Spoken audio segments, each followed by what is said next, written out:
In this video, I'm going to show you how to use the X-Nucleo-IKS01A2. It's a motion MEMS and environmental sensor expansion board for the STM32 Nucleo.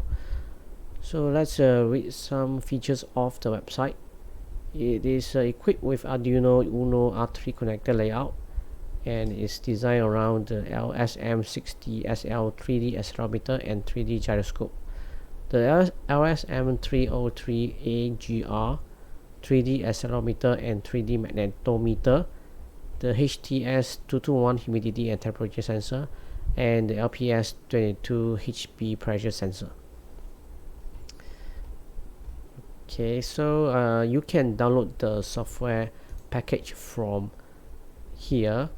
Look for the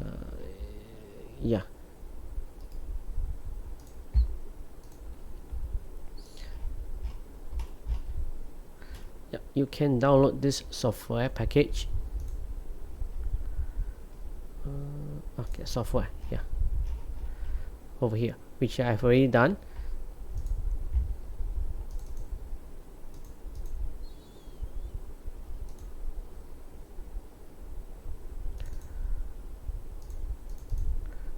Okay, inside this package, you can go to the project and look for the parts they're using.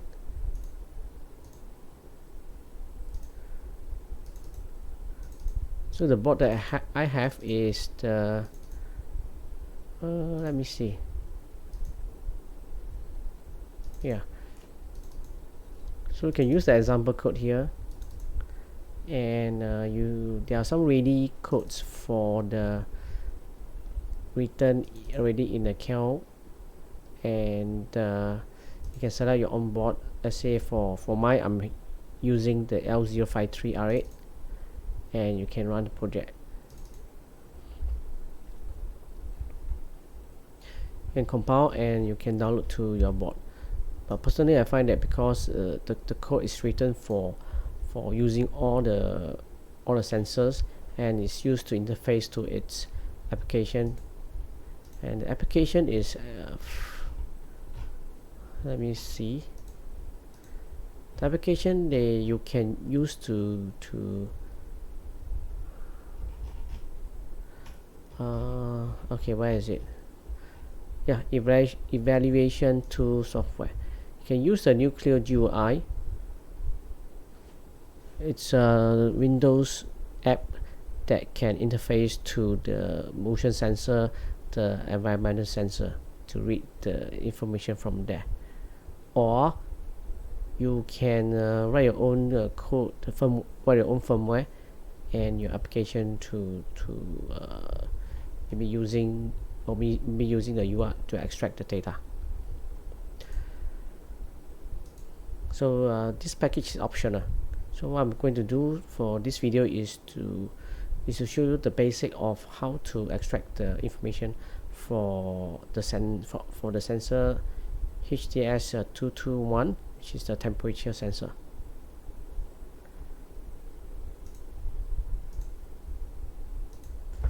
Okay, so I opened the STM32 QMX.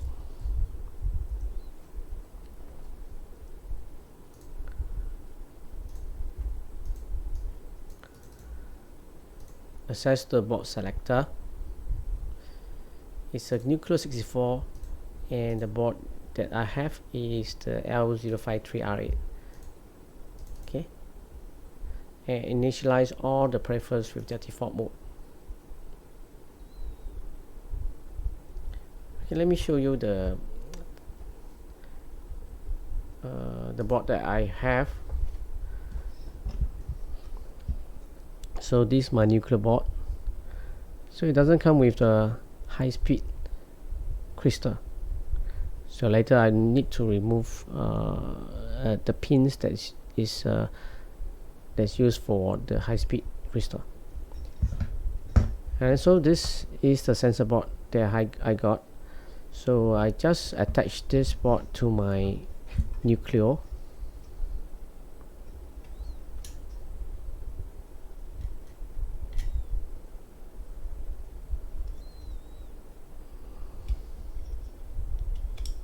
Okay, and attach the USB.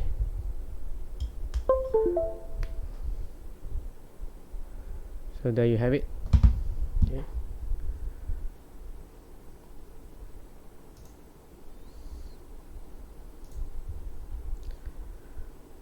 So like I said just now, since it doesn't come with the crystal, I can put these two pins to reset state. And go to the clock configuration. Normally I will use 60 MHz.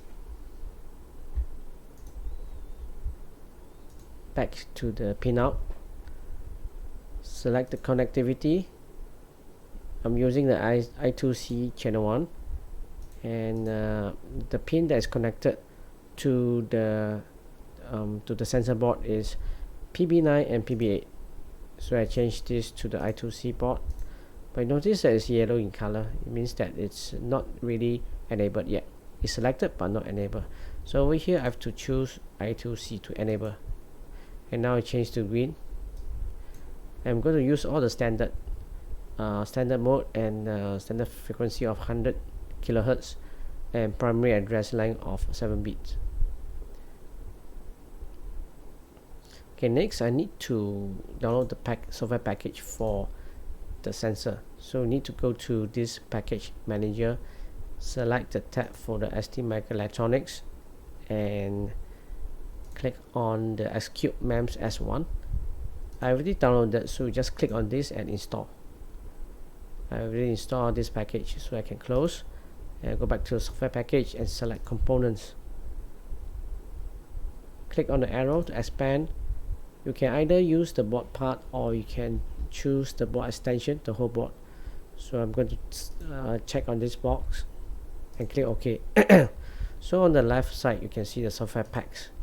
I click on the ST microelectronics Cube MEMS, and I check on this box, and in this I2C bus I have to select the I2C one which we have already set up.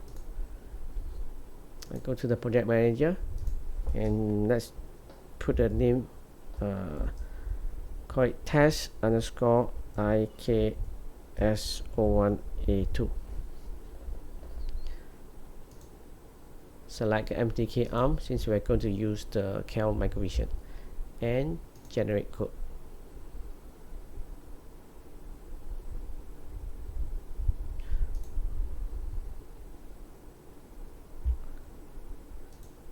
Expand the folder and go to the application. Open up the main.c. It's a generic template. To use the library for the IKS01A2, the sensor board, you can expand, and then you can see the sensor, motion sensors and environmental sensor libraries. So let's do one compilation so that you can see all the header files. So we're going to use the sensor libraries. The main two libraries that we're going to use is the environment sensor.h and environmental sensors _ex.h. Double click on this. These are the libraries that we can use, the functions that we can use. So since this is just a basic of how to extract the temperature information from the sensor board, so we're going to initialize the sensor. We're going to enable the sensor, and then we're going to get the values of the temperature. So in your main.c, we need to include the libraries.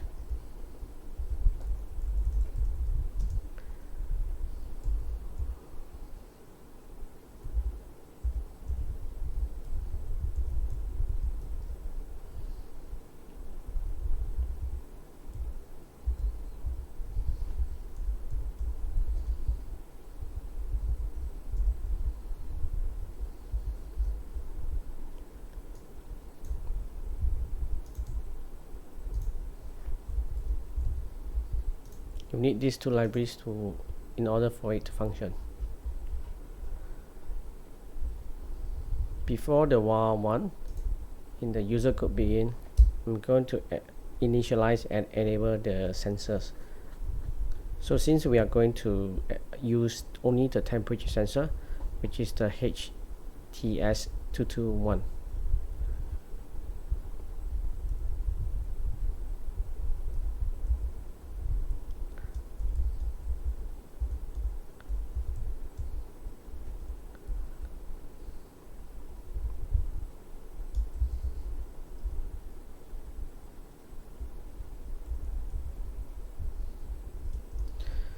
So we're going to initialize it by look for the instance and the functions.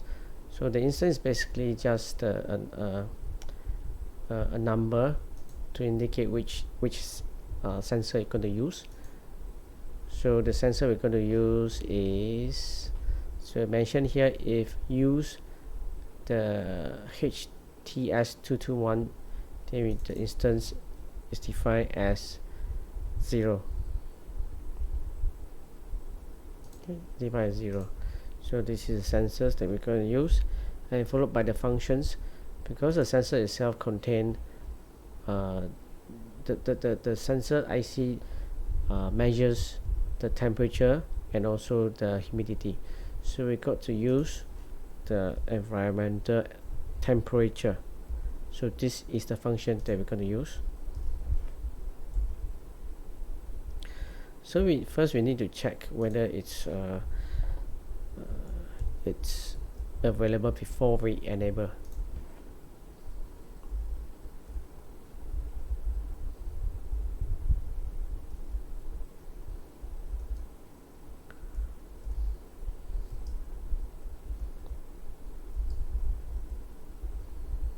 So if it is okay, then we enable the sensor for temperature.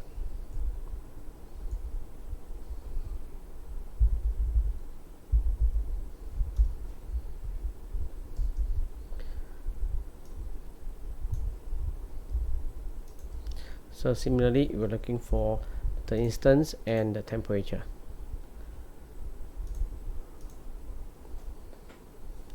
So after that, in the while loop, we're going to extract the data.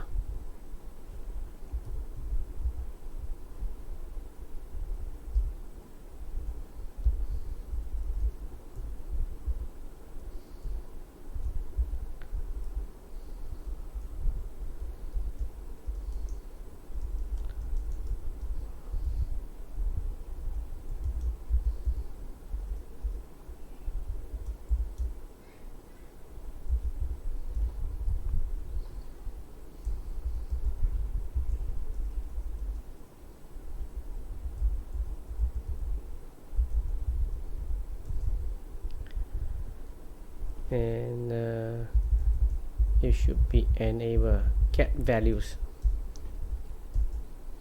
So we get to the instance, the functions, and the value is a float.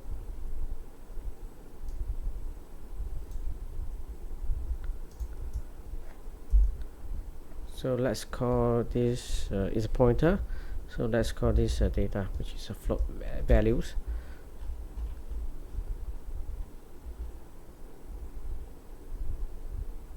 In the private variables, we're going to declare a float called data.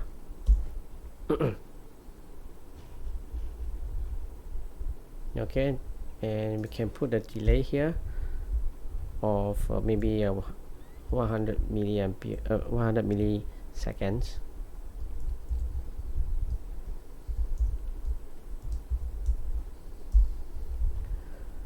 We'll save it and compile.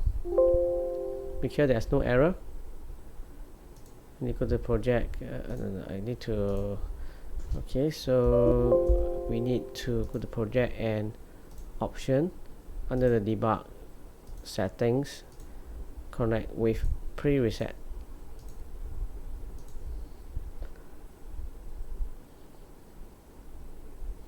I'm not going to use this window, so I can close it.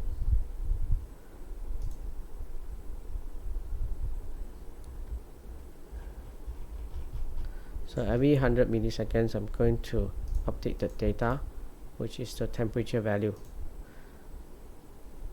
Run it, and you can see the values updated every 100 milliseconds. The values are shown in degrees Celsius.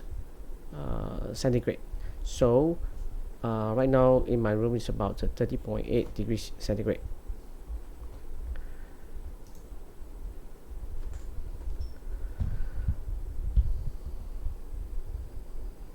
So this is my sensor. So if I put my fingers on top of, okay, let me show you the values right now. Okay, the value is about 30.87. So if I put my fingers on top of the sensor, the values will increase. Now it's about 33 degrees. It should reach about 36 degrees Celsius.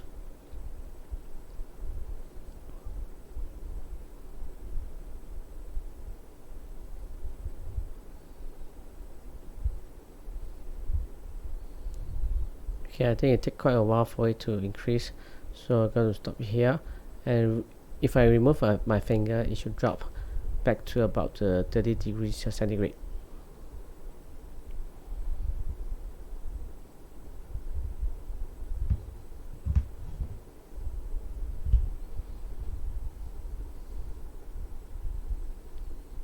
Okay, so that's the end of this video.